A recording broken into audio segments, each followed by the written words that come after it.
Jadi di masa awal Islam berkembang, ternyata sebelum ada larangan berbicara di dalam sholat sahabat sempat ngobrol di sholat, di dalam sholat. Ini pengakuan sahabat Zaid bin Arqam radhiyallahu anhu. Hatta nazalat hadhil ayatu, sehingga turunlah ayat ini. Inilah ayat yang menjadi larangan berbicara di dalam sholat, yaitu surat Al-Baqarah nomor ayat ke 238.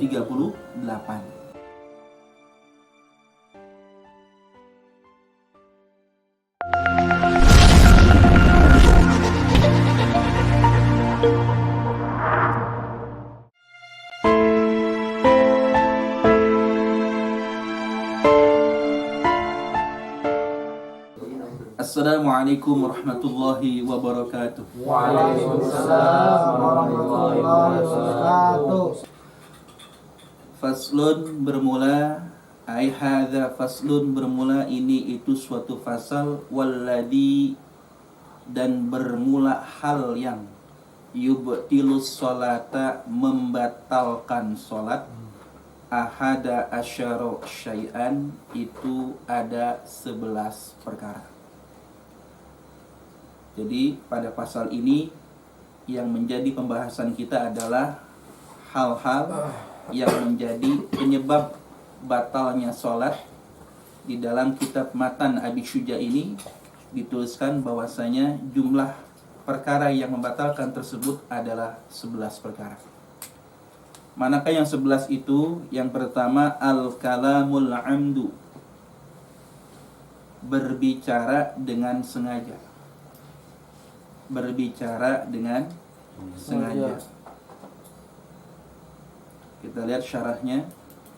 Rawa al-Imam Muhammad bin Ismail al-Bukhari, raqmu hadis 4,260 wa Muslimun, dan hadis Imam Muslim raqmu hadis 536.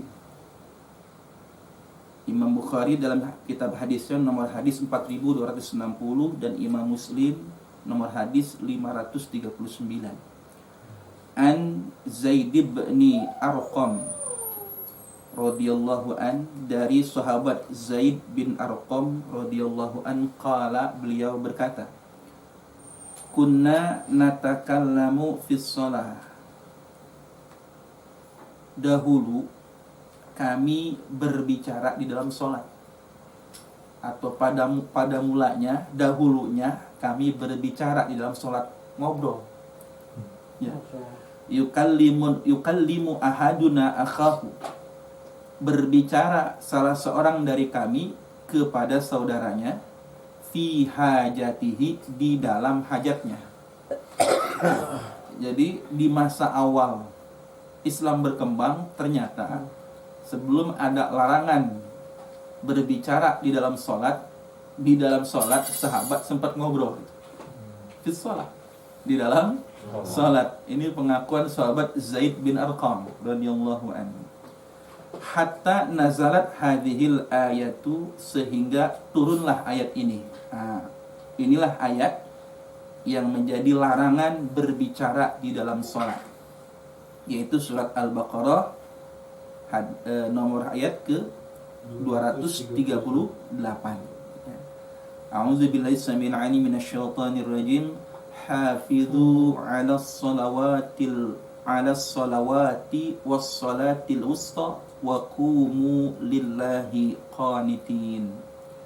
Hafidhu, jagalah oleh kalian, 'alas salawati, atas salat 5 waktu, wassalatil wusta, dan jagalah salat wusta.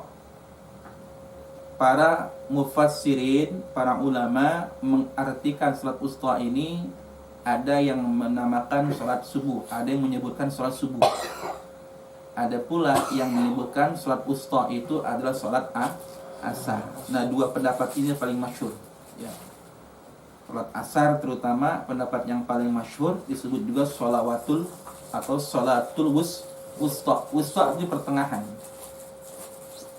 Masyhur dikatakan asar karena asar itu adalah waktu pertengahan yang merupakan akhir dari waktu siang, permulaan dari waktu malam di waktu asar. Makanya kebanyakan ulama menafsirkan sholatul wusta itu adalah sholat asar.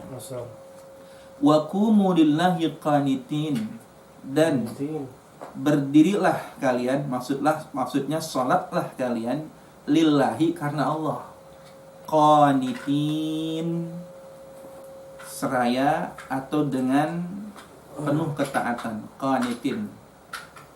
Kalau di dalam keterangan di sini ya berkenaan dengan ini dikatakan oleh sahabat Zaid bin Arqam, fa umirna bisukut, maka kami diperintahkan untuk diam.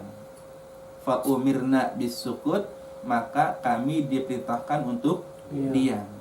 Qanitin maknanya khadi'in. Khadi'in itu khusyuk dan diam. Khadi'in maknanya khusyuk wasukut, diam dan khusyuk. Nah, jadi qanitin kalau secara bahasa, qanitin artinya orang-orang yang taat ya.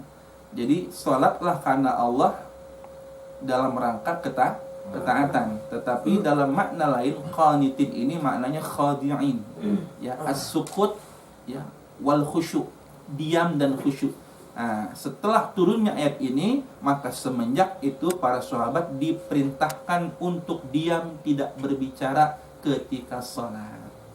Nah, jadi antum catat baik-baik ya, surat ayat yang menjadi larangan berbicara ketika sholat, karena ternyata pada masa awalnya, dahulunya para sahabat masih berbicara di dalam sholat. Nah, turunlah ayat ini, Al-Baqarah 238, maka terjadilah larangan kala itu untuk berbicara di dalam sholat, sehingga berbicara dengan sengaja dalam sholat masuk dalam kategori perkara yang membatalkan sholat.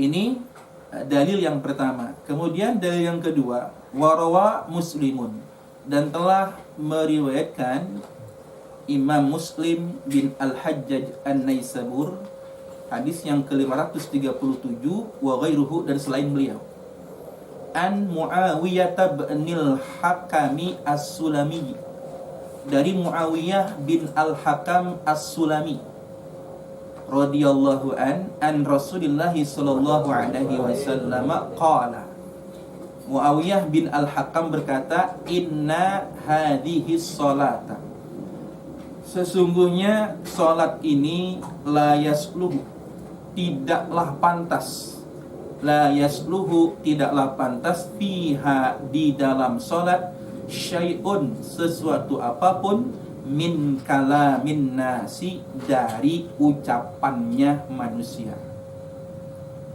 Innama, hanya saja, innama, hanya saja, huwa rujuknya bukan kepada sholat tetapi kepada kalamun nas, kalam.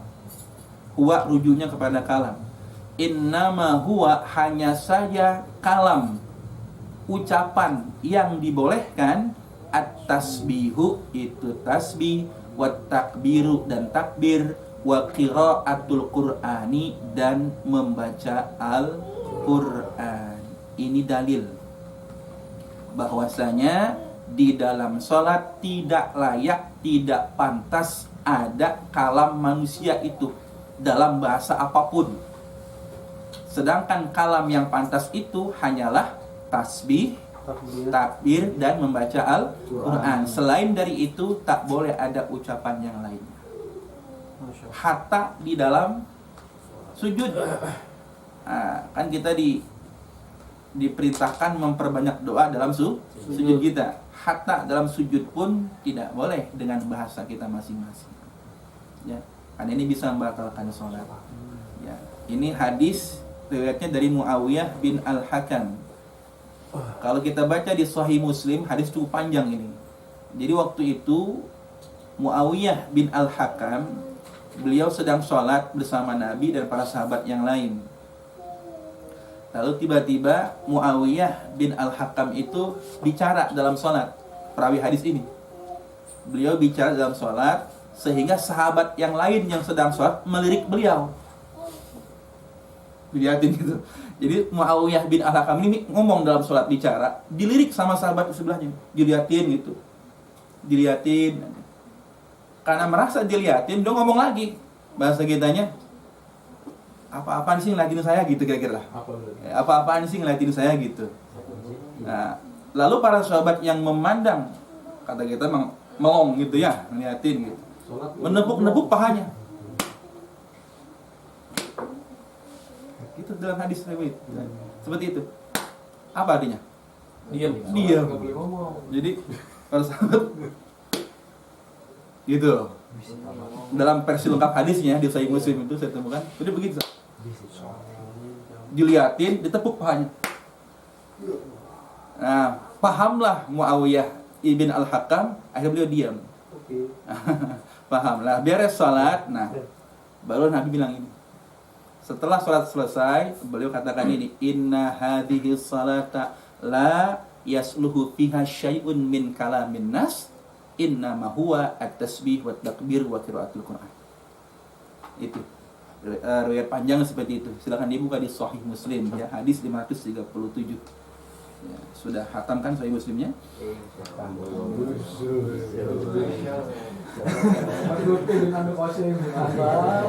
Ya, harus dipelajari. Ini kan sudah nomornya, enak banget, tinggal dicek mana versi panjang. Karena kitab ini terkadang tidak mencantumkan hadis secara utuh. Beliau ini ingin mengikhtisar. Syekh Mustafa Dim Al-Bigha ini ingin mengikhtisar kitabnya sehingga tidak berpanjang-panjang. Beliau ambil saja inti dari hadisnya. Versi hadisnya panjang sebenarnya. Nah, jadinya begitu. Jadi perawi hadis ini, sahabat Muawiyah bin Al-Hakam As-Sulami itu jadi bicara dalam sholat, dipelong diplototi lah, dilihat oleh para sahabat seperti itu.